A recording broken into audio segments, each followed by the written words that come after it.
How we doing? Good to go? All right, so how's it going, everybody? I'm Captain Russell Lewis, and I'm joined with Chief. Hey, so listen, I am Chief Travon Dennis. I am the Command First Sergeant for the Air Force Reserve Command. And what that means simply is I have over 500 first sergeants that are in my purview. I'm responsible for the training, the morale, the welfare, and the well being overall, as well as deployments for those individuals. So, how is it being a command first sergeant? How did you even get that job? So you have to actually be a first sergeant, have to complete a successful tour. So for us, a successful tour is 4 years or more, and you have to be qualified. So it is a promotable opportunity for a senior to promote into it as a chief. But I was fortunate enough; I got stepped to chief when I was actually at the Pentagon, and so I was already a chief prior to interviewed for the opportunity, and I just landed a dream job. So I've been here for 8 months now. So, to be a first sergeant is stressful enough, but you're a command first sergeant. Command first sergeant. So every MAGCOM has what we refer to as a diamond chief.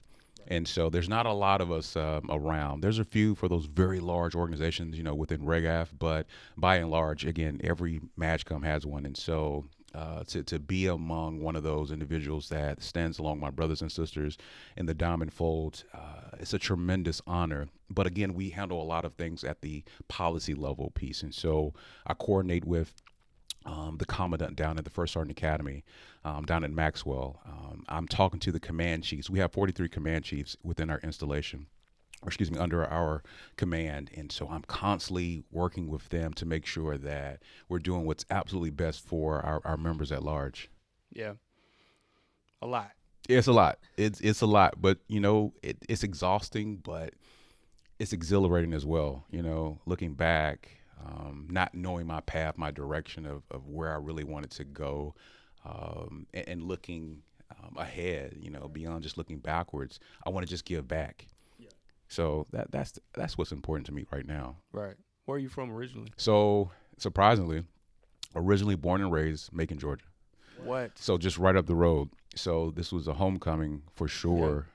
Just a crazy tidbit. I was before I actually entered the military. So I graduated high school, didn't have a pathway, didn't know what I wanted to do. I was a C student by choice. I just didn't apply myself as much as I should have. And I remember after graduating, my dad, who actually still works here at Robbins, was working on base at the time and said, "Hey, man, you need a job." And so I had a piece of a job. My aunt would call it a half job. Didn't have a full time job, and my dad got me a job working on base through a temp agency doing construction. And that epiphany moment happened. Right. It was wintertime. It was maybe like high 20s. And I was painting a door frame. And I said, this ain't what I want to do the rest of my life. So at that point, I went and talked to the Air Force Reserve recruiter, Master Sergeant Frank Casey. And he changed my life. Gave me an opportunity and said, listen, do you want to do something more than what you're doing? And I said, absolutely. And so n- never had a regret looking Right. backwards. It catapulted, and so I've had a phenomenal career. February actually marks 21 years for me, Wow. being in the Air Force. So it's been an amazing journey thus far. Right. So, have you battled with retirement, staying in, or any of that? No, no. So honestly, it sounds cliche, but I feel like I still have more to give. So it's not in my purview right now. Again, I'm 8 months into this job, and so I feel like I've got at least 2 more years worth that I need to do before I move on to the next plateau. And so I don't know exactly what that will be, but the desire is to at least serve within one of the next roles before I retire as a command chief. Right. To get to that ultimate level, Yeah. I think is one of the it's one of the things that a lot of us shoot for. And so, being a functional manager here has served me well thus far. But if you look at my office, man, I've got a full checklist of things that are Yeah. still on the horizon, and so I want to knock that out. So, got more in me. So yeah, Yeah. So, I did want to ask you a question, sure, and it was you're a chief, yeah, you're top 1%. right, How do you stay motivated? Because you're at the top, you made it. right. So, how do you keep that drive? I would say by the time you make it to chief, well, let me back up. Before you promote to chief, you already have to conduct yourself as a chief. Mm. Your peers around you will give you that validation that you're ready, that you're moving in the right direction, that they see something more in you that you can give to others. And so for me, I've had some amazing mentors, but more importantly, I've had some amazing experiences. Not all good. Of course, the bad are also learning lessons as well. And so as I continued to climb through the ladder, I poured into my mentors who also poured back. And at the moment when I got that announcement, it was, one of the dreams come true. And so when you talk about what's the motivation, it's no longer about me. Realistically, once you step into, that NCO and more so the senior NCO realm, it's not about you anymore. You can't have a me philosophy. It has to be about we. And so the thing that gets me excited is that I've got my opportunity and I've made it, per se. But now I'm focused on pulling others up and motivating them. And so when I see young people, because I was that person that came in slick sleeve, and I remember getting saluted, not knowing like, is he an officer or, who is he? And I remember some of those mentors or even some of those individuals who didn't always treat me fairly. And I think about we've got some amazing talent that is out there. And sometimes folks are not necessarily tapping into, they don't know how to pour into them. And so I never forget those lessons in which when I didn't always have. And so I'm excited to serve with some amazing leaders.